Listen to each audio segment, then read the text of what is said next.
Ladies and gentlemen, I'm Brad Watt from Cage Warriors. You're watching the Fight Week Show. Like, share, and subscribe for all that good stuff. You do not want to miss this.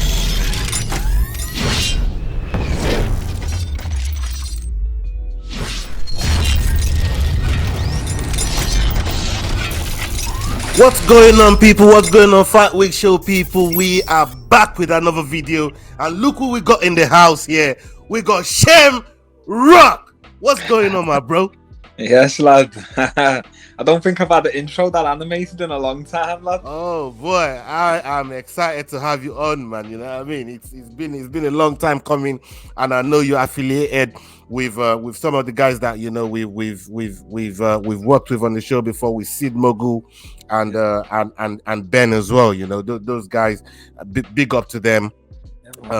You know, we've worked with some of the guys that you know as well that has been on the show. Dench, Frimpong, you know what I mean? These are your peoples as well. Salute to all of those brothers, man. So how you doing, man? How's your day going? Look like you're relaxing nicely on the bed. How's it going for you? Yeah, I'm just chilling, lad. Sometimes it's about recovery as well. Do you know what I mean? Yeah, for real. It is about recovery sometimes, because you guys put in a hell of a lot of time, a hell of a lot of work in the gym, man. So it's good to get that downtime and get your body healing. Before we get going in the interview, you fight out of Dublin, born in Liverpool, undefeated as an amateur, and you got a lot of wins by stoppages, man. And this is what you do. Can you tell us about the thing that the story that you just released? Because I literally just clocked it and I shared it straight away on your story about your fight coming up with the OKTAGON. Coming up soon. I'm not fighting out of Dublin no more. I'm back in Liverpool. You're back in Liverpool now. Okay, yeah. Fighting out of Liverpool now. Yeah, I'm with Next Gen. Yep. But yeah, lad, I'm booked to fight now on OKTAGON. This is going to be me OKTAGON debut. Right. I'm fighting Jakub. He's number 8 in the rankings in lightweight. Yeah. Yeah, I'm looking forward to it, lad. You know, I'm half looking past him. I'm looking at the belt. You know what I mean? I can't help myself, lad. But he's a good opponent. Yeah, he's dangerous. I respect him. I respect his skill set. But I'm coming to kill him, lad. Boy, we know that's what you do, man. But let's come back a little bit. You've amassed a stellar career since turning pro, with 8 wins, all by finish, with only one of those fights making it out of the first round. I mean, what's been your greatest strength, seemingly pushing you so far above the level of competition that you've been facing? I think I've maybe been a bit fortunate where I've got to travel around the world and train at different gyms and have a multiple number of coaches throughout my career, and I've got to see a lot of different people's mindsets and points of views, work with a lot of different athletes. But I think for me, having maybe a tougher path was probably better for me, because it made me hungrier. Having to get all the no's, all the doors shut in my face, to now actually have the opportunities and to be put on, just makes me want it a million times more, lad. Yeah, I mean, it's always the way when you having those experiences that that you used to build yourself up to the stage where you are now. It just makes you be able to swim rather than drowning when you then get put into these tough situations, and it's not even swimming. You do butterfly strokes, you do back strokes, you do all types of shit there in the cage, man. And we love to see it, man. With all your successes in the cage, you've suffered one defeat back in 2021. What's the one thing that sticks with you the most out of that loss? Because I know you fighters always say you learn from your losses, but what's the one thing that you take away from it? Nothing. I feel like the ref should have let it go on a bit. Mm. I know I'm speaking on an old fight, so Yeah. it is what it is. Like Yeah. I'm not crying over the result. Mhm. It is what it is. Like he's gone on now to win 7 fights in a row or something. Mm. He's in PFL. He's doing his thing. He's doing well. We were actually teammates. We trained together. Right. Yeah, I got no hard feelings towards him. He's a featherweight. I'm a lightweight now. Mhm. It's one of them. Like, And would you've we just- ever fight both of you again? just gone. Yeah, would we ever fight again? I don't think we will. Mhm. But if the opportunity was on the table, if he wanted to come up to lightweight, obviously, lad, I'd want to get me win back. Yeah, man. But I'm not asking for it. I'm not calling him out. Yeah. I wish him the best in his career. I don't think it was any technical error on the night. I think it just weren't my night. Yeah. I do feel like for the title fight, the referee shouldn't be stopping fights when you're still on the feet off. It wasn't like I was out on the feet. Mm. But it's just one of them, lad. I don't dwell on it. Just one of them. Yeah, man, and that's one of the ways and attitude to have about this sort of things, because dwelling on stuff like that could always knock you off your game, or make you lose focus on what's more important, which is always the next fight. I'm glad it happened, because if it never happened, I probably would have never got nicked and been in jail and come out of jail, and I'll be back home and have all the opportunities. I'd probably still be on the run, lad. Yeah, man. So it is what it is. Everything happens for a reason, isn't it? Of course. Yeah, man. of course. I believe in everything that. happens for a reason. Let's come back to the fight that you got coming up with Jakub. Maybe there's a history there with him, but are you worried about the possibility of him missing weight, of him not making weight? See, lad, I was thinking that, and now that you've said it, I thought maybe I'm just thinking too much into it. But now you've just said it, now maybe it might be a thing. You know, they better have someone on standby then, because if this cunt misses weight, lad, fucking hell, he's a big bastard, isn't he, lad? he's big. He fought at 80 key, and now he's coming down to 70. I fought at 65, and I'm coming up to 70. So he's probably going to be the bigger man. Yeah, but he still won't be stronger than me.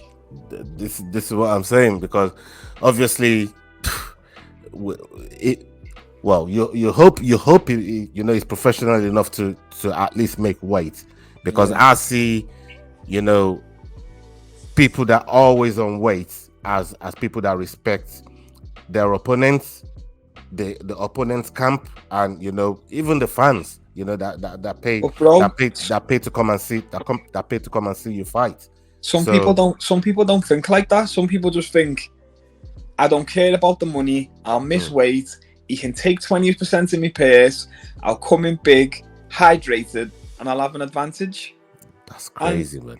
And if I'm dumb enough to still accept that fight and lose on a split decision, or lose on a decision to a guy I would have beat if he was depleted at 70, this is the game we're in, lads. People make calculated decisions at this level, and if that's how he wants to come, I'll just say no on the day. I'll just be like, nah, find someone else. Yeah, man. Like you said, they better have a standby. And maybe it's something you could have. You could have a word with the matchmakers that, what, this topic of this guy potentially missing weight keeps coming up. Maybe it's a good thing to have somebody on standby. Maybe something to have a word with them about. I've heard through the grapevine that he fought at 80 because he just doesn't like cutting weight. So who knows, lad? He might be able to make 70 sound, and we're just looking too deep into it. Who knows? I'll just show up on the day. If he's there, if he's on weight, we'll scrap. Yeah, man. We're looking forward to it anyways, man. I mean, they're talking about 10,000 fans are going to be in attendance. I saw on your story earlier on, and some of the interviews that you had with the guys there. Fantastic one there as well. This would be your first multi-fight contract with OKTAGON MMA. What has your experience been like dealing with them so far? With putting the whole thing together. Can you tell us about that? I think there's still a lot in the pipeline.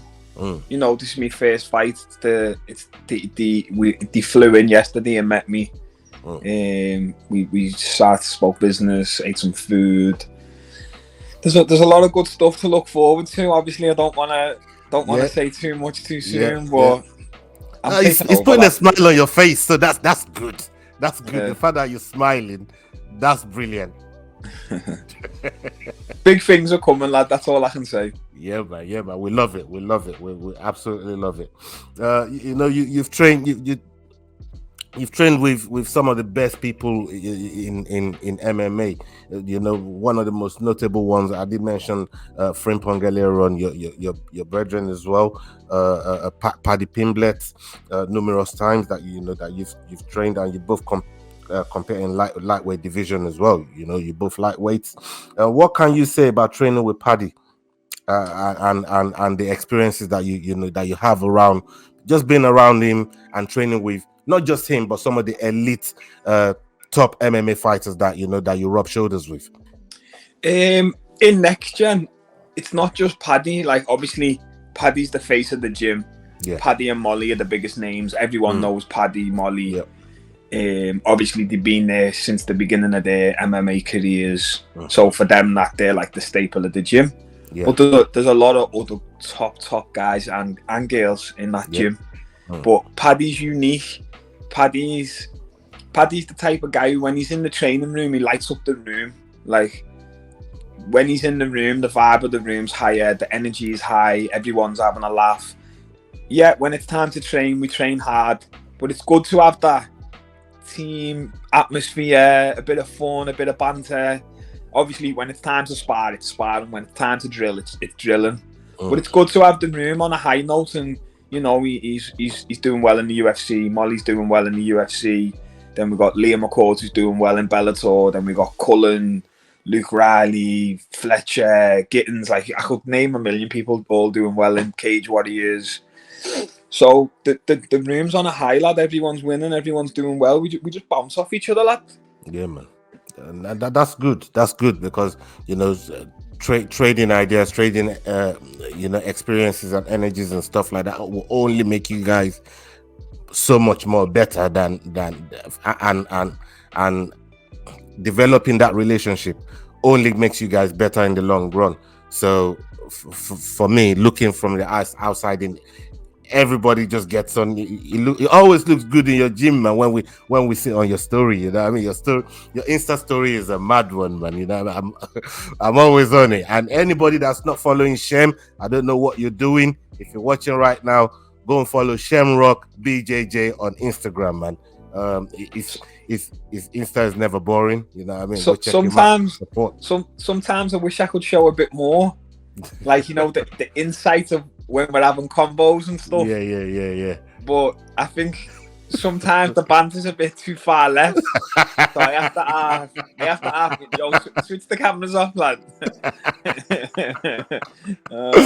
Oh my days, yeah, man. I mean, that's gym culture, really. You know what I mean? It's about having that level of freedom and fun in there to be able to express yourself to each other's like that. I want to change gears a little bit, real quick, before we get you out of here. We've just gone past UFC 285 with Jon Jones and Valentina Shevchenko, you know, main and co-main event. I wanted to get your perspective on Shevchenko's fight before we even get to Jones and the way she lost that fight. What did you make of it? Oh, don't even speak to me about Shevchenko, mate. She lost me the bag. Oh my god. She was coupon buster, really. She fucked up my accumulation, lad, as well, mate. I've got to the Shevchenko fight. All of my bets have come in. I've got every single pick correct on the card, and I'm thinking, yeah, you know, maybe I'll go out to buy a Lamborghini, I'll buy a house, something. Oh my god. I'm thinking, yeah, the money's coming in tonight. Oh Lord. Look, the one person who I did not think would let me down was her. But I'll give it to Grasso. If you watched her backstage drilling the spinning back kick, back take, yeah, like, you know, drills paid the bills, lad, and she fucking went in there and she done what she needed to do. But the thing that pisses me off even more, these will probably have a rematch, and Valentina will just run through her. Yep. Yep. I don't know why Grasso's number 2 pound for pound woman over Zhang Wei Li and It Rose makes no Namajunas. sense. Yeah, I don't agree with that. Yeah, that makes no sense, man. But Really? Dana said so many times that you know, he don't control the rankings. It's the people them that vote for it, and whatever they vote for is, you know, the journalists, isn't it? Yeah, is that what it is? Yeah, that's what he said. I think somebody asked him the other day, and he's like, I don't control the rankings. I have nothing to do with the rankings. You guys vote for it, and whatever you vote for is what goes up there. So I don't even care about the rankings anyway, lad. Yeah, serious. So it's crazy because rankings is just numbers in front of the name. Eventually people are going to meet and they're going to fight. I used to care about the rankings because in the past, if you were ranked number 1, you were next. If you were ranked number 2, you're after him. Yeah, like that was the order of getting your title shot. Bro, you can be ranked number 10 and get a title shot these days. No one gives a fuck. That's true. So that's true. That's why I don't care about the rankings no more. Yeah, man. I mean, what they used to. Yeah, I agree with you. We saw Alex Pereira, you know, after 4 fights in the UFC, you know, he fought for the title, and that's leapfrog Robert Whittaker, leapfrog Khamzat Chimaev, leapfrog like everyone. You know, and you're right. You're absolutely spot on. What about Jon Jones? What about the Jon Jones fight? Did that surprise you at all? How quick he dispatched of Ciryl Gane? And follow-up question: Is he a real GOAT to you now in your eyes, or do you still put that asterisk to his name because of his out of the octagon sort of shenanigans? I've never put anyone ahead of Jon. No GSP, no Mighty Mouse. I've never put anyone ahead of Jon, just simply because of the names Jon's fought and the way he's dispatched them. Yeah, don't get me wrong, he did have a few shaky ones with Thiago and Dominic Reyes, but you can only take the wins for what they are, and a win's a win, innit? He done what he done to get the win. The outside octagon stuff, you know, hit and run on a pregnant woman, it's not and I'd condone, but it doesn't affect your legacy. It doesn't make you a lesser man of a fighter in the cage. It's got all that outside stuff to me. You've got nothing to do with fighting. The only thing that has got something to do with fighting, the steroid stuff. But you can't tell me now, anyone you mention in your GOAT list has not took steroids. Maybe Mighty Mouse. I wouldn't say. I think he's clean. But when you're speaking about GSP in these, even Anderson Silva, you know what I mean? He tested it, you know, at some point. So I agree. GSP smart. He never got caught. But you can't tell me he weren't juicing. Did you see when he fought Michael Bisping, lad, the size of his belly? Come on, lad. That's true. Come on, lad. That's true. I'm retired. I'm back. I'm retired. I'm back. They all do it, lad. They come out of testing for a reason. Just stay in testing then. If you're retired, but you might come back. Stay in testing then. Yeah, makes no sense. But like you said, you know, they're very clever with it, man. They're very, very clever with it. I don't knock them though, because if everyone else is doing it and you want to be the best, it's part of the problem. It's not their problem. It's the sports problem. Yeah, don't get caught. That's why I rate people like Nate Diaz though, because he don't give a fuck. He's like, I don't care who's the best. Yeah, fight him anyways, anytime. We have UFC 286 coming up with Leon Edwards and Kamaru Usman. And that fight is absolutely, people think this is a rematch. This is going to be their third time, you know what I mean? This is a trilogy, not a rematch. And we saw how that fight went the last time. Very, very inspirational win from Leon Edwards, bringing the belt back to on home soil was, you know, it's a big thing, and you know, it's a thing that I saw in and across the MMA scene, especially here in the UK, that really inspired people. That if he could do it, you know, literally, we can go out there and also get it done. What do you think is going to happen in this trilogy? And will you be in attendance as well? Will you be going? I don't think I will. I think I'll be here training that, you know what I mean? I think the travel takes it out of me, to be honest, lad. London's a bit of a fucking far one, bro. Yeah, for real. Yeah, I honestly can't bet against Leon Edwards. I know this is the third time they fought each other, and I know that Usman has dominated the majority of both fights. But you got to ask yourself, at the age he's at, you know, the amount of injuries he's been through, everyone knows he has problems with his knees. Now he's just recently had the hand injury, Kamaru. I think he might have even had surgery on that. Will he come back the same after being knocked out the way he was knocked out? You don't really know sometimes in fighting. Like, look at Tony when he was chinned after that, like Justin Gaethje fight, he was just never the same. You don't really know until you see it. They both do have a lot of knowledge on each other. They both felt each other out a lot, studied each other a lot. But I just can't bet against Leon now. Like, he's in the prime of his life. He's obviously going to have the confidence, the home crowd. I think Leon will get it done, you know. I do. I hope he does anyway. I hope he does. I hope he does as well. And when you look at, I've been watching, you know, Leon train. I've been looking at his training videos. I've spoken to Jermaine Lewin, who is his training partner and his childhood friend as well. That, you know, them two came up together. And he looks sharp, mate. He's sharp. He looks laser focused. And the other part as well that I think, because a lot of people are thinking maybe the knockout might change Usman's mindset. I think there's something even bigger than the knockout, is the way Leon handled and ragdolled Usman and took him down in the first round and finished on top. You know, no one's really ever done that to Usman before. So all of these things are all in favor of Leon Edwards, and I would be surprised. I don't think people understand sometimes how good Leon's jiu-jitsu is. I think Leon has got the better jiu-jitsu out of the two. Yeah. And I think sometimes that can half nullify the pure wrestling style. Not to say that Kamaru don't have jiu-jitsu, because he obviously does, lad. The skill in every aspect of the game. Yeah. But I think Leon's got the better jiu-jitsu, lad. I do.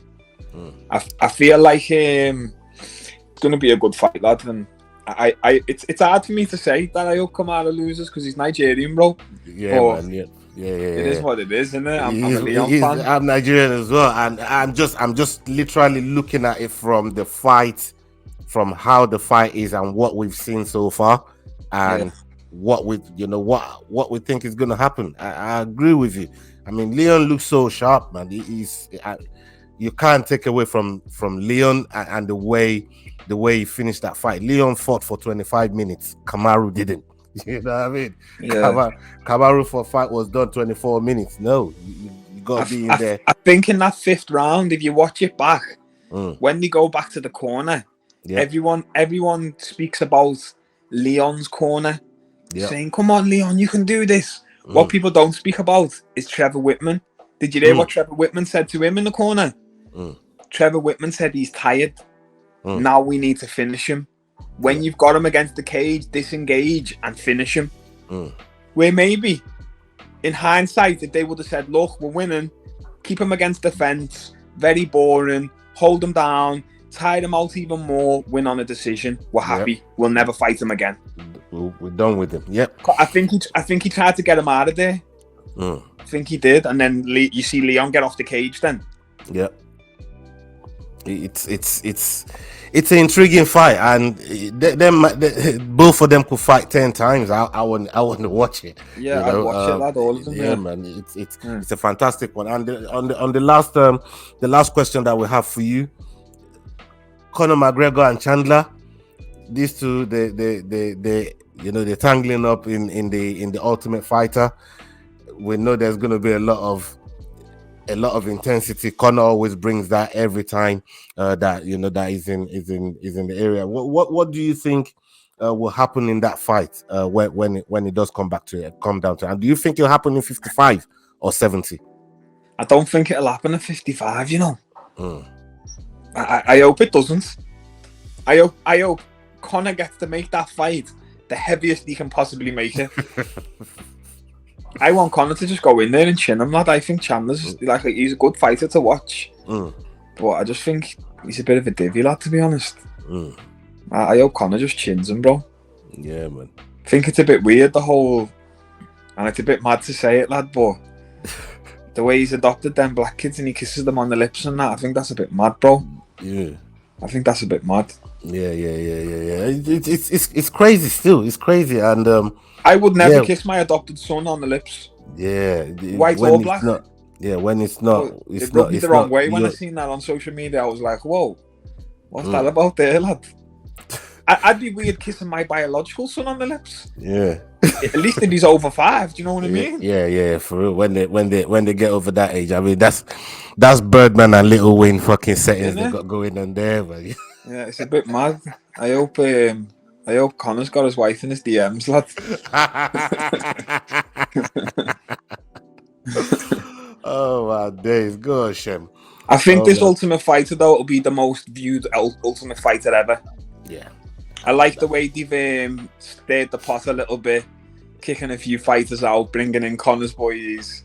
Yeah. People are hating on that, but I think it makes the show, doesn't it? Yeah, it's good to watch. It's gonna be ridiculous when they premiere it. I think it's gonna be premiered at the end of May. I think the last week of May is when we're gonna see the premiere. What's the numbers on that first episode, lad? I bet you they'll be massive. Yeah, I bet it is. I've not missed the Ultimate Fighter in years. It's one of my favorite shows. It did go downhill for a while. It went downhill. The ratings was crap. It was like really bad. But the viewership was crap though. That's why. Yeah. People would rather watch this fucking slap league. Their Ultimate Fighter's better than ours. It's crazy, isn't it? Yeah. It's crazy, but bringing Conor back to it is smart. It's smart. It's a stroke of genius, and they want to try and get it back up and bringing Conor in. They would have paid him shitload of money as well to do that shit. You know what I mean? To go and put up with Chandler, for what God knows how long, 8 weeks, 6 weeks, however long it is that they do their recording and stuff. So, yeah, man, it's a mad one. It's a mad one. What does your 2023 look like in terms of mapping out your year, how active you want to be, quick turnaround and fight if you don't take no damage, because we know you like to finish fights in first round. If you can get them out of there quick, fast, out of there, take no damage, what does 2023 look like for you, brother? I'm looking at the champion and I'm just thinking I'll choke him out. I've watched this fight and I just think, okay, he's explosive. He likes to throw hands, but I watch him on the ground and I just think, lad, I was fighting professional before he'd even fought. Wow. I'd choke him out. I'll put him to sleep. Give me a round with him. I've watched one of his fights. He gives his back up to stand up. He gets his back took multiple times in a round. Bro, put me on your back once and you're done. Yeah. It's enough. Over. Yeah. All right, so that's what we can expect from Shem. This year is looking. You did say at the beginning, I'm kind of half looking at him, but you got your sight set on this fight with Jakub that you got at the moment, and then maybe he's looking at the champion, and try and run that road to towards the end of the year. It'll be fantastic to see you, with another strap, with another gold. We see you do with the FFC, and the way that you won that as well, my impressive fashion. You always do everything impressive. We love to watch you, and we're going to carry on supporting you on this channel. And respect, bro. Yeah, man, it's your fighting style is just captivating, man. You know what I mean? And more, long may it continue. Long may it continue, man. Nice one, fam. Yeah, man, we definitely want to see you shine and reach to the top, man, because UFC is where you belong with your skill level. I mean, I'm saying it right now. That's where you belong, and it's only a matter of time before they come and get you. I truly believe that it's only a matter of time before they come knocking your door. Before we get out of here, is there Anybody you want to thank, sponsors, coaches, that you know? Shout out Dublin Combat Academy, all the Irish boys. Shout out Next Generation, Team Buddha Jiu-Jitsu, us. That's it. Yeah, man. Right. Yeah, man. And people, we're gonna be back with the next video. And up until then, hasta la vista, people. We are out. Yeah, man. Hey guys, this is John Anik from the UFC. You're watching the Fight Week Show. Please subscribe. Not now, but right now. Subscribe to the Fight Week Show. We'll see you guys on the road soon.